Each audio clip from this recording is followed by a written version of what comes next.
Good day and good holy everyone, this is Pearly Velasco, your future educator, and together with my co-presenter, Miss Judelyn Tajores. Today we will be learning about techniques for unpacking curriculum standards and competencies. For our objectives, we have at the end of the lesson, we will be able to discuss the process for unpacking curriculum standards and experience unpacking curriculum competencies to identify appropriate instructional strategies and assessment tools. This chapter discusses the process for unpacking curriculum standards and competencies, which is one of the essential tasks of the teachers in implementing the K-12 basic education curriculum.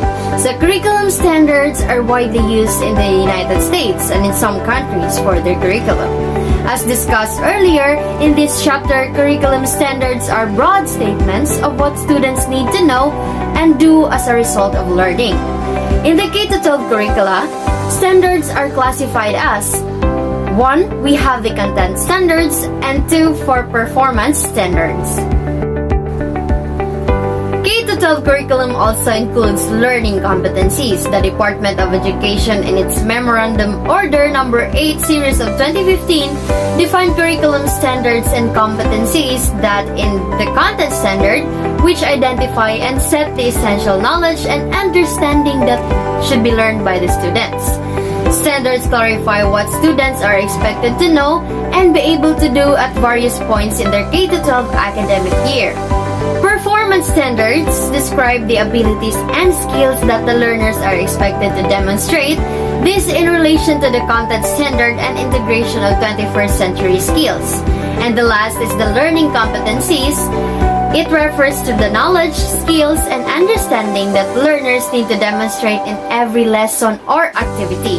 Isolate and identify skills needed for the problem solving, reasoning, and making connection with other information. Thus, learning competencies help students to draw and build upon on what they know, how they think, and what they can do. Now, allow me to discuss and enumerate the steps for unpacking curriculum standards and competencies. So, there are several steps in unpacking standards and competencies. We have the following. Step 1. Classified standards as knowledge, skills, and values. Step 2. Identify the prerequisite knowledge, skills, and values for each learning competency. Step 3.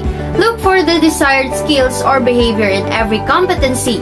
Identify the most suitable activity for each desirable behavior. Number 4. Classify learning competencies to determine appropriate assessment tools.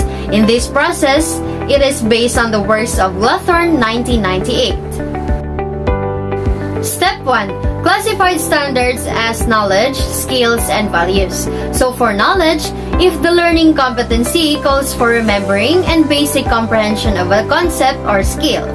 Skill if the learning competency calls for the learner to demonstrate or apply a skill or desired behavior. And for values, if the learning competency calls for valuing and appreciation. So classifying standards as if analyzing it, and from the word classify, we should know what specific target should we attain in that particular standard, such as the knowledge, skills, and values. So on what we are trying to aim for the students to master or to learn from our goals. Step 2. Identify the prerequisite knowledge, skills, and values for each learning competency. As you can see on the picture, we have prerequisite in knowledge, skills, as well as attitudes, and of course the values in each learning competency. This will influence the learning and the student's achievements. So personal values, beliefs, and attitudes are moral principles that will guide in ourselves.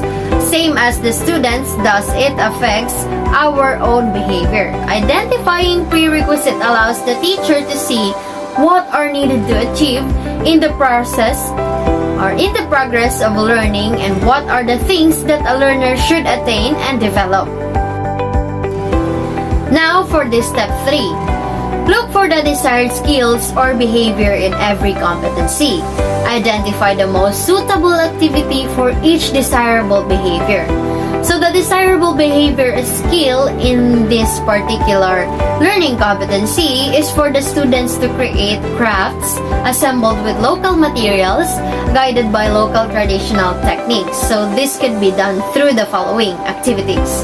So we have this lecture workshop, to project-based approach, so it can be individual or group projects. So these activities will serve as instructional strategies for teaching the learning competencies.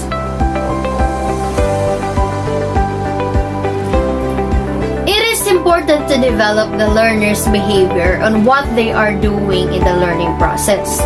It encourages to take their own responsibilities for their own learning experience and to betterly understand themselves, using the appropriate activities and approaches, developing a student's behavior. Now for the step 4. Classify learning competencies to determine appropriate assessment tools. So this process is based on the works of Glathorn 1998. So it is defined here that standards with conventional testing, or SCT, these are the learning competencies that require traditional assessment tools like quizzes and exams. And standard with performance task, of course the SPT, these are the learning competencies that require performance task for assessment or authentic assessment. And standard with continuing development, or SCD, these are competencies that focus on values and attitudes that cannot be assessed. Identifying competencies, determining appropriate assessment tools will serve well to denote clearly the specific expectations for an assignment for the student's performance. So where it can be used for grading, giving feedback, informing and encouraging students to think of their own learning. Thank you for listening. Now let us proceed to Miss Judelyn C. Tajores for the other techniques for unpacking curriculum standards and competencies. Good Holly, I am super excited to share more information to you regarding our topic. But before we dive into the formal discussion, let me introduce first myself. I am Judelyn C. Tajores, taking a Bachelor of Secondary Education major in English. Now, let's talk about other techniques for unpacking curriculum standards and competencies. Some teachers also use the taxonomy of educational objectives for unpacking curriculum standards and competencies. The taxonomy for educational objectives were developed and published by Bloom and Rothwell in 1956. The Bloom's taxonomy has become popular for teachers, especially in developing instructional objectives. Bloom's uses a multi-tiered scale to express the level of expertise required to achieve each measurable student outcome. According to Bloom, educational objectives can be categorized into the 3 domains. First, we have the knowledge-based, second is the skills-based, and lastly, we have the affective. The first taxonomy is for the cognitive of knowledge-based domain.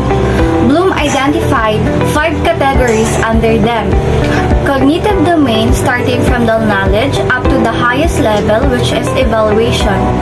Originally, Bloom's taxonomy included synthesis between analysis and evaluation.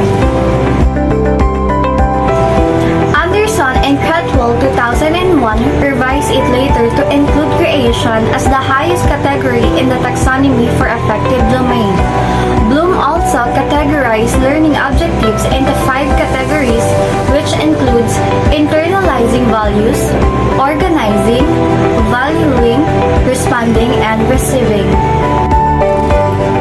For the psychomotor domain, Bloom categorized skills-based learning competencies into 6 categories from simple to complex, and it includes perception, set, guided response, mechanism, adaptation, and origination. The The teacher should first decide which of these three broad categories, which are the knowledge-based, skills-based, and affective, the corresponding course goal belongs to, in order to determine the level of expertise required for each measurable student outcomes. The result is useful for teachers in understanding the nature of the contents and in the selection of teaching strategies. Organizing measurable student outcomes in this way will also allow teachers to select appropriate classroom assessment techniques for the course. 2003 also presented an alternative taxonomy for categorizing different types of learning outcome. It is known as Fink's taxonomy of significant learning. Fink presented his taxonomy for a systematic approach to course design that went beyond the usual focus on content. This taxonomy provided a model for course design that helps teachers to align learning goals with a method for assessing student learning. Fink's taxonomy encourages teachers to put more emphasis on active learning and relating course content with real-life problems. Now, let's sum up everything that we have learned earlier from the discussion. Curriculum competencies are specific knowledge, skills, and values that students need to master. Unpacking curriculum standards and competencies are essential in the selection of curriculum content, learning activities, and assessment tools. In the implementation of the K-12 education program, unpacking curriculum is useful for teachers, especially when they design their instructional plans and when they design assessment tools. Teachers need to have strong pedagogical content knowledge, or PCK, in order to unpack curriculum standards and competencies effectively. We would like to acknowledge these different sources who contributed to our presentation. Thank you for watching this lecture. We really appreciate that you took the time to be here and listen to our discussion. I hope you have gained an insight into the techniques for unpacking curriculum standards and competencies.